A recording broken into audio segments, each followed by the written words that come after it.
Hey guys, and welcome to a preview modding showcase for WCW Superbrawl for Project 64. Okay, so this is a texture mod. This is not a ROM hack, so this will not run on your EverDrive or Summer Cart. This is strictly Project 64. This is coming from WMI, Wrestling Modders Inc. So you can follow them on Twitter and you can ask them questions about the mod if you want. So this is WCW, basically from about 1990 to about 1995. So you're talking about those years where WCW had the likes of Sting and Luger on top, and Vader and Ron Simmons, and you also had fantastic tag teams going on in there. You had the likes of the Dangerous Alliance versus Sting Squadron, and so on and so forth. So this is a love letter to WCW in the early 90s, okay? So this is a beta, very early, not even a beta, maybe an alpha, so I'm just going to show you the bare bones basics of it, to hopefully get you excited for it, because I did a preview for ECW Born to be Wired by Retro Randy Price, and that went down very well, and of course I always want to try and branch out and bring as many mods to your attention, and who knows, if you like this mod, it might inspire the modder to make more parts of it, or maybe you'll be able to give suggestions and feedback and we can have a brand new mod out there, because the more mods the better. So WCW Superbrawl, so as I said, very early version, so I believe there's only 1 or 2 arenas in this. I think there might only be 1 actually. The one I have here is WCW Superbrawl, so it looks very cool, very accurate to the time. So we're just going to turn off blood and then we'll have a look at the roster here. So 10 to 12 guys done, not too many. We've got Sting, we've got Ric Flair, we've got Sid, we've got Benoit, nobody on the second screen, we've got Pillman, we've got Lex Luger, looking very angry, we've got Vinny Vegas himself, Oz, and all of that wonderful stuff there, Vinny Vegas, Kevin Nash, Too Cold Scorpio, Alex Wright, and I believe the rest are calls, and we have Cactus Jack, and then we have a few more people left in here, such as the Diamond Stud, Cole, the Blacktop Bully, PN News, Lord Steven Regal, Butch Reed, and I think we have Dustin Rhodes, the Natural, and the Z-Man himself, Tom Zank. So a lot of love shown here to it. So I'm going to go with Sting, and I'm going to beat up Ric Flair. So WCW during this time, obviously a great time for WCW. In terms of, if you're a fan of this era, you're going to love this mod, because it really is a love letter to that era. We have, of course, WCW Starrcade 64, which is a fantastic mod, and it focuses on those NWO years. So this is pre-NWO, so it's going to be really interesting to see if we're going to have the likes of the Dungeon of Doom in here, but also all the members of the Dangerous Alliance. And I saw a portrait for Big Josh in here as well, so we're going to have some really, I would say, niche wrestlers in here who don't usually get covered, but I think it's going to be pretty sick when all is said and done. Because I went back and watched a lot of WCW during this period, and I found it quite enjoyable. Some of it terrible, the likes of bringing in Tommy Rich and Harley Race and the Junkyard Dog, who were clearly past it at that point, unfortunately. But a lot of cool stuff as well, mostly involving these two men right here.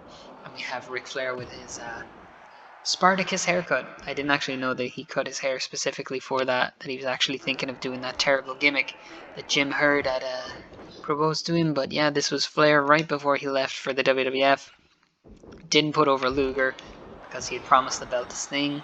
Took the belt, showed up as the real world's champion, and we have it there. And you can see here I'm just destroying him, but a lot of cool attires in this one, a lot of potential in it, and I think it's going to be quite sick, because there's a lot of cool attires and a lot of cool matches that you can recreate here. And at this point, I'm pretty much game for any mod that covers a period that has not been, I would say, not covered to death, but you know, there is an oversaturation of Attitude Era mods and things like that. So covering this period, GM Spectres, WCW Saturday Night, of course, fantastic. I think it's really cool. And now we've got, as you saw there, we've got 2 ECW mods on the way for SmackDown 2. We've got Born to be Wired by Randy, which is also going to be pretty sick and coming out quite soon. Well, not quite soon, it'll be after No Mercy Plus, I'm sure, and maybe after Backlash, but we have options on that on the N64. We also have, I think we might have another New gen mod. Well, I'm not sure. I don't wanna. I don't wanna say things. I don't wanna put my. Don't wanna shoot myself um, here. But I think we might have another new gen mod at some point as well, which would be fantastic. You know, because there seems to be such a split between people who love the No Mercy style of things and people who love the chaotic, arcadey SmackDown 2 style. It's very interesting to see. You know, you have people who are outright dismissive of the other style, and then other people who are like, well, I grew up with it, but I actually prefer the other now. So the fact that we have so many options is crazy, because I remember when I started making showcases for these mods, I was really covering the projects that were 10, 12. I mean, some of the mods that I covered were almost like 15 years old. And I was like, this is going to dry up. It's going to be good content, and it's going to be interesting to talk about this stuff, but I won't be talking about it for too much longer. And here we are at this point where there's, I don't know how many projects are in development, and it's got to the point where I was able to commission my own stuff through the popularity of these videos. So absolutely sick stuff at the end of the day. And if we can get this mod over the line, that would be awesome too, because I really, obviously WWF dominates a lot of the mods, and it would be cool to have other ones. I guess I don't have rope breaks on. Poor Flair. He's really hanging on though. My god, impressive from Flair. Let's just roll him up in a terrible finish. Some people didn't like that finish, by the way. Some people really don't like that. Whoa. Okay. I thought I was killing Flair here. He's holding his ribs and everything, but he's actually fighting back. But yeah, some people don't like the figure 4 into the small package. I thought it always got a good reaction, but there's a stinger splash on the ground. But maybe not. But super cool. Super cool to have more mods from eras that aren't covered as much. We're really getting to the point where there's almost everything, you know? The only one, no, of course there's a lot of mods I'd like to see, but the one big one for me now, I guess, would be a mod that covers that covers 97, but covers that first half of 98. Oh, I got him with the other one stretch, you know, in WWF, because we don't have a mod that covers that first part of 98 before the Attitude Era really kicks off and Rock is becoming a top babyface and everything like that. Just that early couple of months of 98. Where you got Austin versus Dude Love, and you've got Austin and Taker versus Kane and Mankind. That period right there, I'd love to see something for that. But very, very cool here. So we'll see what Flying Brian has up against Luger. We'll go heel Luger, the master of the adjustment pile driver. Let's see, where is he here? So we've got that one. Go, and we'll take out Flying Brian. Flying Brian has, of course, his babyface attires from when he's going against Liger. You've got Hollywood Blonde Brian, and you've also got Four Horsemen Brian. So we'll go with, I like this one personally. So Lex Luger and Brian Pillman. Brian Pillman of the Cincinnati Bengals, as good old JR Jim Ross used to say all the time. And Lex Luger, I think I've made my thoughts clear on Luger before, but I absolutely adore Luger in the early days of WCW. I think he's an incredible babyface at that time, especially stepping up when Sting got injured by Doug Dillinger. At that, I can't remember what that one was. Capital Combat, I think it was. Maybe I'm wrong on that, but yeah, Luger stepped up during that time. He had great matches with Flair, although I think I could have a great match with Flair at this point, but really strong babyface, really good stuff against Wyndham, really good stuff as a heel as well, taking on Ricky Steamboat. Then when he became champion, he seemed to not really enjoy the pressure, I would say, but he seems like a very chill guy, and sometimes that rubs people the wrong way based on certain people's opinions of him. But now in the Hall of Fame, although I don't really attach any worth to the Hall of Fame. You know, they just put in whoever they're on good terms with. I mean, that's why Bruno Sammartino wasn't in for years, and Warrior wasn't in for years, even though they deserved it. And then I think Demolition are still not in, and they've got like that international wing now, which is, it is what it is. You know, they pick who they want, but a cool moment to see Luger up there on stage and able to walk.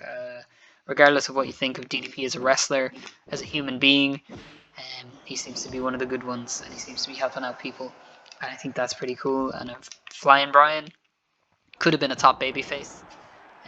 I definitely believe so, watching WCW at this time. Obviously, when you hear the backstage stuff from the likes of Cornette and that, they wanted to put Bryan over huge. They wanted him to destroy the Midnight Express single-handedly and then go and work with Flair.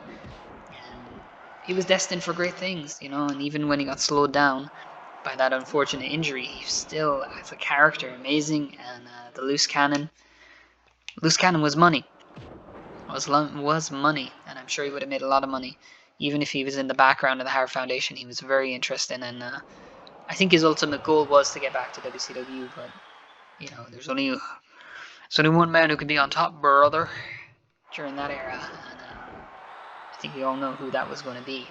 I'm absolutely destroying poor Bryan here. Oh, there's the flying forearm. Now hit him with the power slam. All classic Luger offense here. Watched way too much of Luger. Power slam into the rack.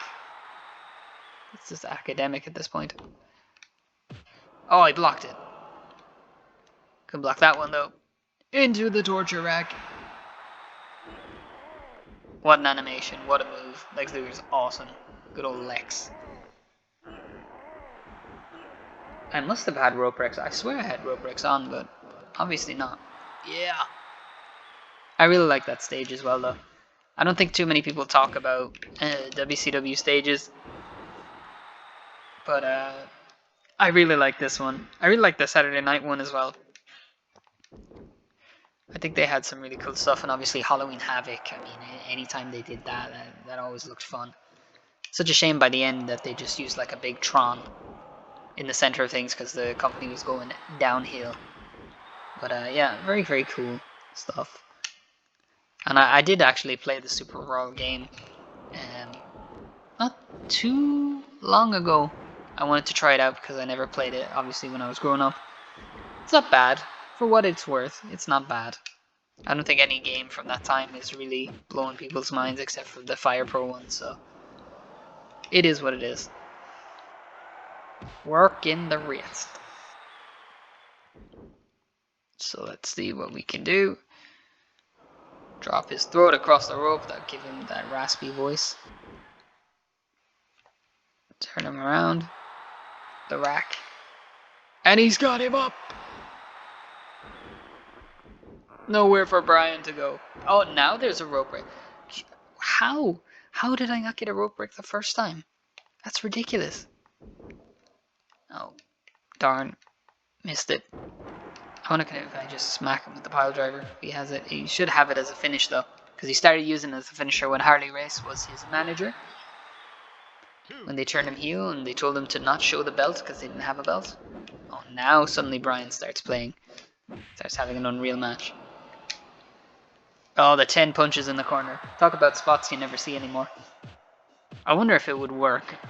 Could you get a reaction from that anymore? It seems so hokey and cartoony, but I don't know. I definitely could buy into it if it was like a babyface Cena.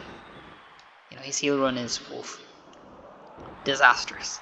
Disastrous stuff. Haven't really enjoyed any of it, and it feels so forced, but I think he could get away with that if he was a babyface. Comes out, turns on Travis Scott and Logan Paul. Like, imagine that. Like, how would you have booked John Cena's final year in wrestling? I tell you, I never would have came up with in a faction with Travis Scott and Logan Paul. Like, it's absolutely insane, isn't it? Like, what is going on over there? Creatively, I don't know. Maybe they've run out of juice over there. But they were on such a freaking killer run. Now you got that. And there it is. Rack attack. And that's over. There's Luger and things. So I think I might just do one more. I might do Benoit and Scorp. I don't know if I can. But yeah, there's the rack attack. The rack attack. Makes me think of Nikki Bella. Obviously, it's not the rack attack. It's the torture rack. But, you know. You know how it is. So yeah, based off what I've seen so far, I really like it. I really like this mod. I think it has a lot of potential, and it's going to have a lot of wrestlers who are not usually covered in mods. There's Taz! So I think that's pretty sick to have. Oh, I could just destroy someone as Sid as well. Could be fun. But no, I said I'd go Benoit. So Benoit, fresh off his Wild Pegasus run, going in there with 2 gold Scorpio. There we go. Scorpio hasn't got his tights modded in yet, but that face is sick. And I'm sure this was a great match. I do believe they did have a match at Superbrawl, and Scorpio crushed Benoit's face with the tumbleweed. Absolute sick spot. But yeah, I'm sure even then they knew. It's amazing he wasn't world champion, to be honest. He had so much charisma, but the only place that seemed to really treat him with respect was ECW, where he could talk, he could fly, he could do everything. Really doesn't get the credit he deserves, much like Sabu. But absolutely insane wrestler, 2-Gold Scorpio. A lot of good stuff in Japan as well. Not so much in All Japan, didn't really get to shine in All Japan, but when they let him go crazy in Pro Wrestling Noah, after that, very good. Him and Richard Slinger. Him as hardcore champ, just being a big bully, beating people up and dropping tumbleweeds and moonsaults is quite fun as well. And he was tag teaming with Vader for a bit, which is just awesome. You have Scorp dancing in the ring and Vader just mauling people. Really good stuff from Pro Wrestling Noah. Probably should go back and watch some of their earlier stuff again when I get the chance. And Benoit, well, yeah. During the first time he came into WCW, he wasn't doing anything really super interesting. He was wrestling juniors, and he might have wrestled Pillman, might have tag teamed with Scotty Flamingo a bit, and he did the I think there was like this world tournament, and he might have teamed with some obscure wrestler for that. But yeah, the second time he comes in, wow, just put him in the ring there with Eddie and let them beat the shit out of each other.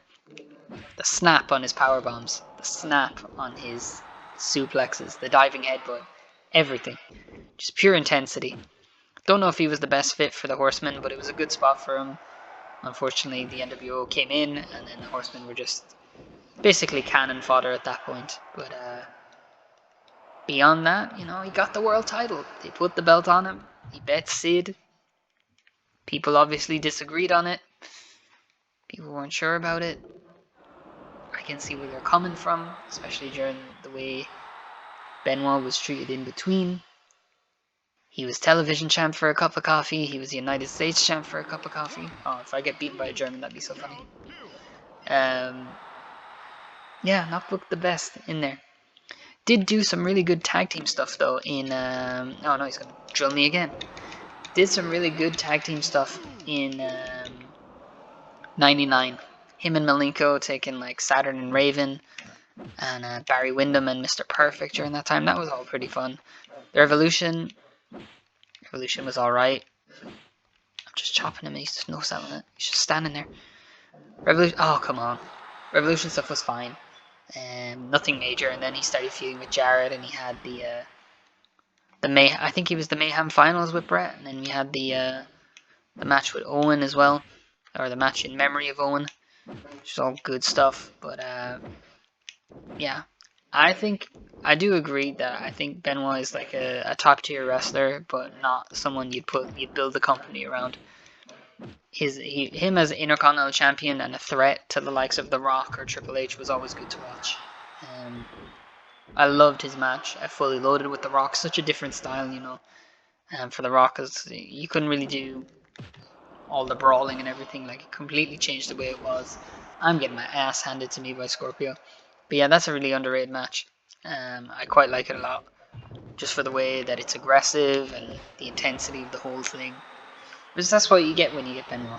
You watch a Benoit match and you're like, okay, this guy believes that it's real. He's making me think that it's real. I legit thought that, oh, very cool there. I legit thought that him and Jericho hated each other, you know?